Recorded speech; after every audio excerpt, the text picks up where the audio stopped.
எல்லாருக்கும் வணக்கம். நல்லா இருக்கீங்களா? ஏன் கேட்குறேன்னா, வாழ்க்கையில் இருக்கக்கூடிய ஒரு பெரிய பிரச்சனை நிறைய பேருக்கு பார்த்தீங்கன்னா, எப்படி நல்லா இருக்கணும்னு நிறைய பேருக்கு தெரியறதில்லை. எப்படி நல்லா இருக்கணும்னு உங்களுக்கு தெரியுமா? எப்படி நல்லா இருக்கணும்? அந்த மாதிரி முதல்ல வாய் விட்டு சிரிக்கணும். அப்புறம் அதனால தான் தமிழ் என்ன சொல்லுவாங்க, வாய் விட்டு சிரித்தால் நோய் விட்டு போகும். நல்லா எப்போ சந்தோஷமாக சிரிப்பீங்களா? ஒரு காலத்தில் சிரிச்சிட்டு இருந்தேன். ஒரு மருத்துவ விஞ்ஞான டேட்டா ஒன்று சொல்லுது, தகவல். ஒரு பிறந்த குழந்தை ஒரு 6 மாதம் 1 வருஷம் வரைக்கும் பார்த்தீங்கன்னா, ஒரு நாளைக்கு 150லேருந்து 200 முறை சிரிக்குதான். இப்படின்னா சிரிக்கும், திரும்பி பார்த்தா சிரிக்கும், பொம்மை காமிச்சா சிரிக்கும், நடந்தா சிரிக்கும், ஓடினா சிரிக்கும். ஏன் சிரிக்கிறதுக்கு காரணம் தேவையில்லை. இதே ஒரு 20-25 வயசு தாண்டினதுக்கு அப்புறம் நம்ம எவ்வளோ தூரம் சிரிக்கிறோம் உங்களுக்கு தெரியுமா? மனசு விட்டு, நடிப்புக்கு சிரிக்கிறத பற்றி நான் சொல்ல, மனசு விட்டு எவ்வளோ தூரம் சிரிக்கிறோம்? மாதத்துக்கு 2-3 தடவை சிரித்தா பெரிய விஷயம் சொல்கிறாங்க. எப்பவுமே முகத்தை கடுமையாக வச்சுக்கிட்டு. எதனால்? முக்கியமாக பார்த்தீங்கன்னா, நம்ம வாழ்க்கையில் மகிழ்ச்சியாக இருப்பது எப்படி என்பதை நம்ம மறந்துட்டோம். மகிழ்ச்சியாக இருக்கிறது அவ்வளோ கஷ்டமா? மகிழ்ச்சியாக, ஆனந்தமாக, சந்தோஷமாக இருப்பது அவ்வளோ கஷ்டமா? மருமக பொண்ணு நான் சொன்னதை கேட்டால் நான் சந்தோஷமாக இருப்பேன்னு நினச்சிங்கன்னா லைஃபுக்கு மகிழ்ச்சியாக இருக்க முடியாது. மாமியார் நான் தனியாக விட்டு வேறு வீட்டில் போய் இருந்தால் நான் என் புருஷனோட சந்தோஷமாக இருப்பேன் மருமக பொண்ணு நினச்சா அவங்க சந்தோஷமாக இருக்க முடியாது.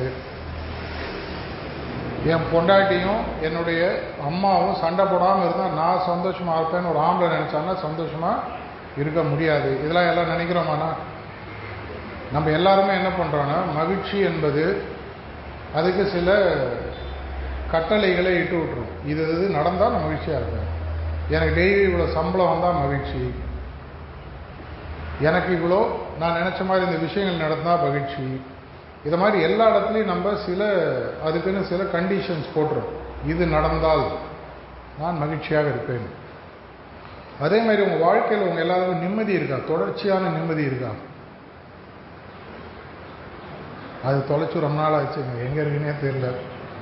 ஏன்னா ஒரு அறிவியல் ஆராய்ச்சி, மனித அறிவியல் ஆராய்ச்சி சொல்லுது, இது இரண்டும் நீங்கள் நினைக்கிற மாதிரி, நீங்கள் நினைக்கிறத விட தினசரி உங்களுக்கு தேவையான சம்பளம், சாப்பாடு, உணவு, உடுக்க உடை, இருக்கிடம், இது எல்லாத்தையும் தாண்டி 2 விஷயங்கள் மனுஷனுக்கு ரொம்ப முக்கியம் அப்படின்னு அறிவியல் சொல்லுது. முதல்ல அவங்க என்ன சொல்கிறாங்கன்னா, உங்களுக்கு முதலில் நிம்மதி வேண்டும், 2வது மகிழ்ச்சி வேண்டும். இந்த நிம்மதியும் மகிழ்ச்சியும் துளைக்கும் போது மற்ற எல்லாம் காணாமல் போகுது. இதெல்லாம் ஆன்மீகம்னு சொல்லுது. இது 2ம் நான் எங்கே போய் தேடிட்டு இருக்கேன் இப்போல்லாம்? இந்த காலத்தில் நம்ம நிம்மதியும் மகிழ்ச்சியும் எங்கே போய் தேடுறோம்? வெளியில் தேடுறோம். மகிழ்ச்சியாக இருக்கணுமா?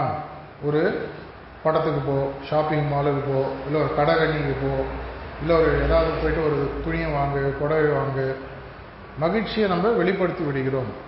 அதே மாதிரி நிம்மதி, மற்றவர்கள் இப்படி இருந்தால் நான் நிம்மதியாக இருப்பேன்.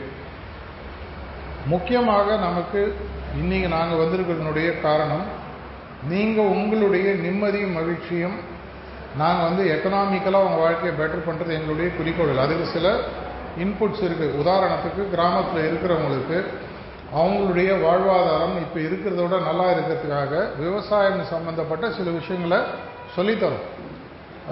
இந்த பயோசார்ன்னு சொல்லுவாங்க, கரியிலிருந்து எடுக்கக்கூடிய உரங்கள் சார்ந்த சில விஷயங்களை நாங்கள் நிறைய ரிசர்ச் பண்ணி இதை ஃப்ரீயாக சொல்லிக் கொடுக்கறதுக்கு எங்களுடைய ஆர்ட்ஃபுல்னஸ் இன்ஸ்டியூட் நாங்கள் செய்கிறோம். இன்னைக்கு உலகத்தில் விவசாயிகள் எவ்வளோ பேர் விவசாயத்தில் இருக்கீங்க? விவசாயத்தில் இருக்கிறவங்க, விவசாயத்தில் இருக்கிறவங்க விவசாய குடும்பத்தில் இருக்கிறது, விவசாயத்தில் இருக்கிறவங்க தினசரி நிலத்தில் இறங்கி வேலை செய்கிறவங்க. இவங்களுக்கு உங்களுக்கு நல்லாவே தெரியும், 30, 40, 50 வருடங்களுக்கு முன்னால் இருந்த நிலத்தின் தன்மை இன்னைக்கு இல்லை. ஒரு காலத்தில் பார்த்தீங்கன்னா 3 போகன்றது சாதாரணமாக இருக்கும். ஒரு பயிர் 45 நாள், 50 நாள், 60 நாள், கொஞ்சம் கேப்பு, அடுத்தது, அதுக்கு அடுத்தது 3, மினிமம் 3. இந்த நடுவில் இடைப்பயிரெலாம் போட்டு கூட பண்ணிட்டு இருந்தாங்க. இது எதனால் எனக்கு தெரியும், என்னுடைய தாத்தா கொழு தாத்தாலாம் கிராம பக்கத்தில் இருக்கும்போது அவங்களாம் நிலம் வச்சுட்டு இருந்தாங்க, இப்போ இல்லை. அதில் என்னென்ன நடக்கும்ன்றது தெரியும். இன்றைக்கி பார்த்தீங்கன்னா ஒரு போகமே ஒழுங்காக வர முடியல. நீங்கள் எக்ஸ்ட்ரா இயற்கை சாராத இதெல்லாம் உரங்கள்லாம் சேர்க்க வேண்டியதாக இருக்குது, ஃபெர்டிலைசர்லாம். அப்போ என்ன ஆகுது, மண்ணின் தன்மை.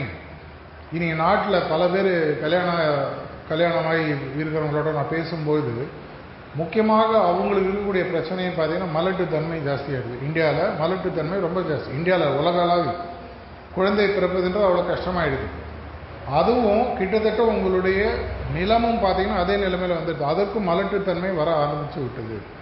அந்த மலட்டுத்தன்மையை நான் சரி பண்ணணும் அப்படின்னா அதற்கு தேவையான உங்களிடம் இருக்கக்கூடிய சில விஷயங்களை வச்சுட்டே நீங்களே தயார் பண்ணக்கூடிய பயோசார், அது ஒரு விதமான ஒரு கறி சார்ந்த விஷயம்னு வச்சுக்கோங்க. இது உங்களுடைய வாழ்வாதாரத்தை உயர்த்துவதற்கு சொல்லித்தரதுக்கு ஒரு விஷயம்.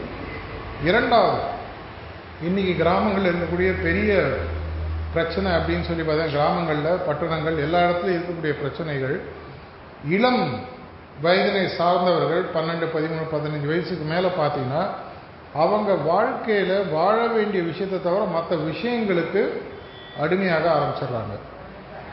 அவங்களுக்கு உதாரணத்துக்கு தேவையற்ற சில பழக்கங்கள், மது பழக்கங்கள், குடிப்பழக்கம், போதை மருந்து, மொபைல் அடிக்ஷன், இதை மாதிரி பல விஷயங்கள் வருது. இது எல்லாத்தையும் சரி பண்ணுவதற்காக போதை முறிவுன்னு கிராமத்தில் சொல்லிக் கொடுக்கறதுக்காகவே வச்சிருக்கு.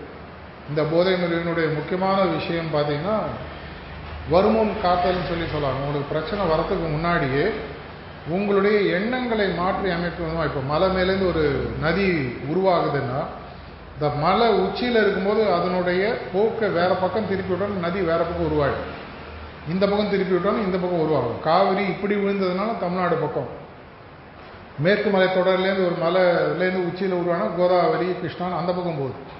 ஏன்னா உருவாகிற இடத்துலேருந்து அதை மாற்றினீங்கன்னா உங்களுடைய வாழ்க்கையை மாற்ற முடியுன்றத ரொம்ப சிம்பிளான பயிற்சிகள் மூலமாக கிராமத்தில் இருக்கக்கூடிய இளைஞர்களுக்கும் சமுதாயத்துக்கும் சொல்லித்தரும். அதேமாதிரி 5லேருந்து 15 வயதிற்குள் இருப்பவர்கள், இப்போ உங்களுடைய இளம் சிறார்கள்னு சொல்லுவோம், அந்த வயசில் அவங்களுக்கு அவங்களுடைய மூளைத்தன்மையின் முழு சக்தியை உபயோகிப்பதற்கு பிரைட்டர் மைண்ட்ஸ்னு ஒரு விஷயம் சொல்லித்தரும். இதெல்லாம் எதற்காக, உங்களுக்கு கிடைக்க வேண்டிய முக்கியமான 2 விஷயங்கள். 24 மணி நேரம், ஒரு நாளைக்கு 1 செகண்ட் 1 நிமிஷம் மகிழ்ச்சியாக இருந்தால் போகாது, 5 நிமிஷம் நிம்மதியாக இருந்தால் போகாது, 24 மணி நேரம் மகிழ்ச்சியாக இருக்கணும், 24 மணி நேரம் நிம்மதியாக இருக்கும். இது இரண்டும் சேரும்போது வளர்ச்சி என்பது தானாக நடக்கும். மனுஷன் நிம்மதியாக இருக்கும்போது, மகிழ்ச்சியாக இருக்கும்போது வேலையில் இன்னும் திறம்பட செய்வான், நல்லா படிப்பான், வேலை இன்னும் நல்லா செய்வான். வரக்கூடிய வெளிப்பாடுகள் ப்ரொடக்டிவிட்டின்னு ஆங்கிலத்தில் சொல்லுவாங்க. இப்போ நிலத்தில் நீங்கள் சரியாக கவனிச்சிங்கன்னா வரக்கூடிய விளைச்சல் ஜாஸ்தியாக இருக்கும். நம்மளும் ஒரு விதத்தில் பார்த்தீங்கன்னா விளைநிலம் மாதிரி, எனக்குள் இருக்கக்கூடிய சில விஷயங்களை நான் சரியாக விதைச்சு சரியாக கவனித்தா அதனுடைய வெளிப்பாடுகள் இன்னும் பெட்டராக இருக்கும். இதை செய்வதற்கு அப்படின்னா நான் என்ன பண்ணணும், நான் மகிழ்ச்சியாக இருக்கணும்னு சொன்னால், மகிழ்ச்சி என்பது எதுலேருந்து வருதுன்னு பார்த்தீங்கன்னா உங்களுடைய உள்ளம், இதயம் சார்ந்தது மகிழ்ச்சி. ஒரு விஷயம் நடக்குதுன்னா உங்கள் இதயத்தில் அதை பார்த்தோன்னா மகிழ்ச்சி உருவாகணும். அப்படின்னா அதை உங்களுக்கு புரிய வைப்பதற்கு எளிமையான பயிற்சி ஒன்று கொடுக்க போகிறோம். அதற்கப்புறமாக என்னுடைய நிம்மதி என்பது என்னுடைய எண்ணங்கள் சார்ந்தது. இப்போ உலகத்தில் ஒரு விஷயம் நடக்குது பேப்பரில், அதை பார்க்குறீங்க, பார்த்ததும் உங்கள் நிம்மதி எழுந்துருது. எதனால், உங்களுடைய மனசானது அந்த விஷயத்தை இப்படி புரிஞ்சுக்கணும்னு சொல்லி உங்களுக்கு அது சொல்லுது. அப்படி சொல்லும்போது என்ன ஆகுது, ஆட்டோமேட்டிக்காக உங்களுடைய மனசில் நிம்மதி போயிடும். என்னுடைய மகிழ்ச்சியின் நிம்மதி எனக்கு திரும்பி வரணும்னு சொன்னால் என்னுடைய எண்ணங்களையும் என்னுடைய உணர்வுகளையும் என்னுடைய பேச்சின்படி அது கேட்க வைக்கணும். மனம் ஒரு குரங்கன் கவிஞர் பாடினார், அது இஷ்டப்படி ஓடிட்டே இருக்கு, நம்ம சொல்கிறபடி கேட்குறதே இல்லை. நான் சொல்கிறபடி அது கேட்க ஆரம்பிச்சதுன்னு சொன்னால் உலகத்தில் எது நடந்தாலும் என்னால் நிம்மதியாக இருக்க முடியும். உலகத்தில் எந்த விஷயங்கள் நடந்தாலும், குழந்தைகளை பாருங்கள், நான் சொன்ன மாதிரி 150 தடவை 200 தடவை சிரிக்குது. ஏன்னா அது மகிழ்ச்சி என்பது தானாகவே நடக்கக்கூடிய விஷயம். உள்ளே வரீங்க, நான் வந்தோடனே நீங்கள் என்னை பார்த்து சிரிச்சிங்கன்னா ஒரு மகிழ்ச்சி, நான் சிரிக்கிறேன். இதே மாதிரி உலகத்தில் நடக்கக்கூடிய அனைத்து விஷயங்களையும் நம்மளால் மகிழ்ச்சியாக இருக்க முடியும். இது இரண்டுக்கும் தேவை உங்களுடைய மனதும் உங்களுடைய உள்ளமும் நீங்கள் கேட்குறபடி அது செய்ய ஆரம்பிக்கணும். இதை ரொம்ப சிம்பிளான பயிற்சி தான் உங்களுக்கு சொல்லி தரப்போம். நான்லாம் 1/2 மணி நேரம் 1 மணி நேரம்லாம் பேச போகிறது இல்லை, 5 நிமிஷம் என்னுடைய எண்ணங்களானது என்னுடைய எண்ணப்படி கேட்க ஆரம்பிக்கும் பொழுது எது உலகில் நடக்கிறதோ இல்லையோ என்னுடைய நிம்மதியை காத்துக்கொள்ள எனக்கு முதல்ல தகுதி வந்துடும். அதனால தான் சித்தம் போக்கு சிவன் போக்குன்னு சில பேர் அப்படியே உட்காந்துருப்பாங்க. எதனால்? எது நடந்தாலும் அவங்களுக்கு தெரியும், இதை மீறிய ஒரு விஷயம்தான் இதை இயக்குது, என்னால் இது ஒன்றும் பண்ண முடியாது. இது புரியும் போது உங்களுடைய மனதில் ஒரு தெளிவு வர ஆரம்பிக்கிறது, உங்களுடைய எண்ணங்களில் ஒரு தெளிவு வர ஆரம்பிக்கிறது. ஓ, இது நடந்ததா, சரிப்பா, ஏதோ ஒரு காரணம் இருக்குது. ஒரு கதை படிச்சுருப்பீங்க, ஒரு ராஜாவும் ஒரு மந்திரியும் காட்டுக்கு வேட்டையாட போகிறாங்க. அந்த வேட்டையாட போகும்போது அந்த மந்திரியுடைய கையில் அடிபட்டு விரல் ஒன்று வெட்டிடுது. அவர் எல்லாம் நன்மைக்கேன்றார். ராஜா உடனே மூளை, ஏன்டா அவன் விரலே வெட்டின்னு இருக்கு, எல்லாம் நன்மைக்கு அப்படின்னு சொல்லி. அதுக்கப்புறம் என்ன ஆகுது, ஊருக்கு திரும்பி போகும்போது ராஜா கீழே வந்து ராஜாவோட காலில் ஒரு விரல் உடைஞ்சது, எல்லாம் நன்மைக்கேன்றார். இந்த ராஜா கோவம் வந்தது, என்ன நீ என் காலில் விரல் உடையது என்னை பார்த்து எல்லாம் நன்மைக்கேன்னு சொல்கிறீங்க. அவன் ஊருக்கு போனால் ஒரு வாரம் கழிச்சு வெளிநாட்டிலேருந்து ஒரு பெரிய படை வருகிறது, இந்த நாட்டில் இருக்கிற எல்லாரையும் கைப்பற்றிடுறாங்க. கைப்பற்றிட்டு அவங்க சொல்கிறாங்க, உடலில் ஊனம் இல்லாதவர்கள் எல்லாரையும் எங்களுடைய ஆர்மியில் நாங்கள் படையில் சேர்த்துக்க போகிறோம், எல்லாரையும் அழிச்சிட்டு போகிறாங்க. போகும்போது அந்த ராஜாவுக்கும் மந்திரிக்கும் ஒருத்தர் விரல் உடஞ்சிக்கு, ஒருத்தர் கால் உடஞ்சிக்கு, எல்லாப்பா நீ வேணா உட்காந்துக்கோ. அப்போ மந்திரி சொல்கிறாரா, எல்லாம் நன்மைக்கு. நம்ம வாழ்க்கையில் நடக்குது எல்லாமே ஏதோ ஒரு காரணத்துக்காக நடக்குதுன்ற ஒரு தெளிவு நமக்கு வரும்பொழுது எல்லா விஷயங்களும் நம்மளுக்கு ரொம்ப சுலபமாக எடுக்கக்கூடிய பக்குவம் வருது. தியானத்தின் மூலமாக வருகிறது. என்னுடைய மனசுக்கு நான் ஒரு பயிற்சி கொடுக்க போகிறேன். உட்காந்துட்டு என்னுடைய எண்ணங்கள் இன்றிலிருந்து எது நடந்தாலும் என்னுடைய வார்த்தையை அது கேட்கும். எது நடக்குதோ இல்லையோ என்னால் நிம்மதியாக இருக்க முடியும், எது நடக்குதோ என்னால் மகிழ்ச்சியாக இருக்க முடியுன்றதை உங்களுக்கு புரிய வைக்கக்கூடிய ஒரு எளிமையான பயிற்சி தான் இந்த தியான பயிற்சி. 24 மணி நேரம் உங்களுக்கு ஒரு நாளைக்கு இருக்குது.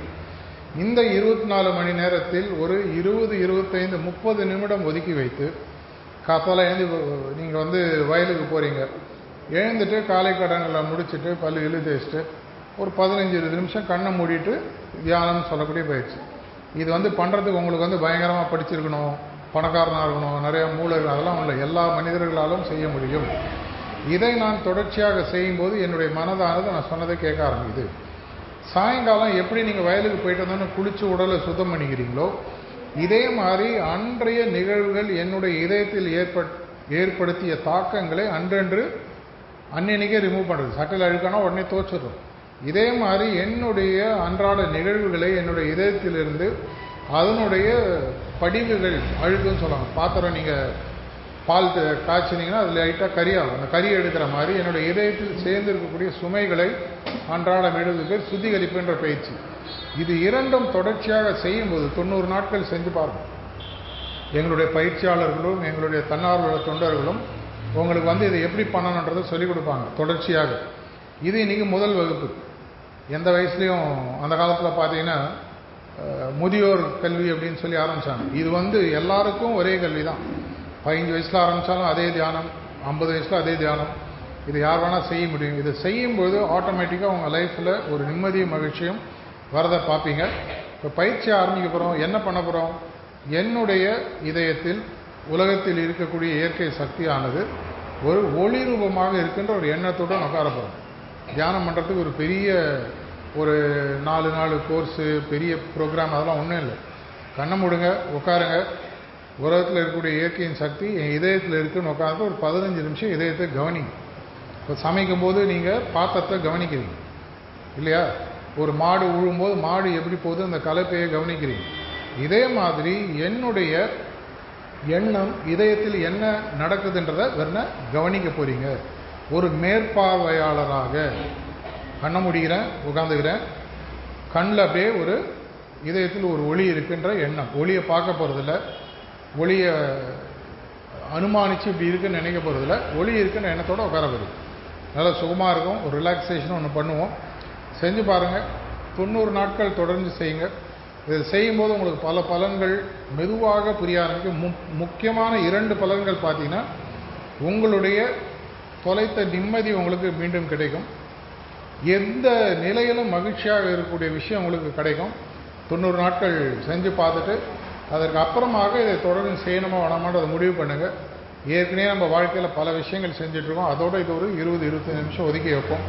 இவ்வளோ நேரம் எங்களுக்காக காத்திருந்து இந்த நிகழ்ச்சியில் பங்கேற்றதற்கான நன்றி. பயிற்சி போவோம். வணக்கம்.